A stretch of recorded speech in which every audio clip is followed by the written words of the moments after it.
We all want to think of ourselves as independent, grown-up adults. But here's the cold, hard truth. Your mom has played a huge role in who you've become and even who you date. And it's very likely she's still playing a huge role, whether you recognize it or not. As much as you claim that you're not fazed by what she thinks of you, the fact is you're influenced by your mother more than you'd like to believe.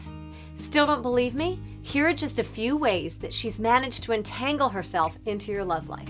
Number 1, she's brainwashed you ever since you were a kid. No, really. Researchers have found that the ability to love, trust, and work through arguments is developed during infancy and can directly affect behavior in future relationships. If your mother was distant or emotionally cold to you when you were a baby, finding love will feel that much harder for you. And even though these tendencies were developed before you could speak, that doesn't mean you can't overcome them. Number 2, she set up boundaries for you.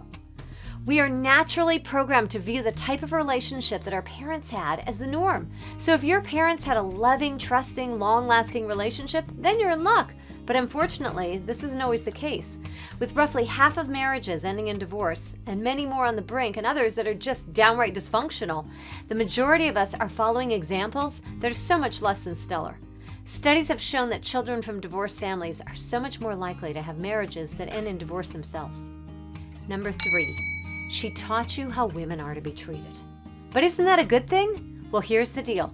We all grow up subconsciously wanting to be just like mom. So if she let herself be treated poorly, walked on, cheated on, or generally disrespected, you'll find a partner who treats you the same. Alternatively, if she was overbearing and constantly berated your father, you're gonna fall for the meek, sheepish guy who lets you treat him the same way.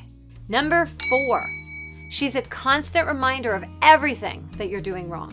Questions like, shouldn't you skip dessert this time? And when are you gonna find a nice guy and settle down? Are pretty much the norm. Moms have a way of making sure we know exactly what our flaws are. Whether we want to admit it or not, her opinion matters to us, and these become ingrained in what we believe about ourselves. These beliefs can have a detrimental effect on our self-esteem, which in turn has a very detrimental effect on our relationships. Now, that doesn't mean you should blame your mother for how you behave today or for the choices you make, but knowing what may have made you into the person that you are can help you make positive changes in your life. It's important to remember that your mom is only human, just like all of us, and the best thing to do is to recognize how she may have unintentionally caused some of your detrimental relationship behavior. Do your best to change those behaviors and forgive her for it, and then love her the way that we all want to be loved, unconditionally, with understanding and compassion for everything that she went through that made her who she became. Now I'll turn it over to you. In what ways has your mother affected your relationships? Share your thoughts and your stories down in the comments, and I'll see you there.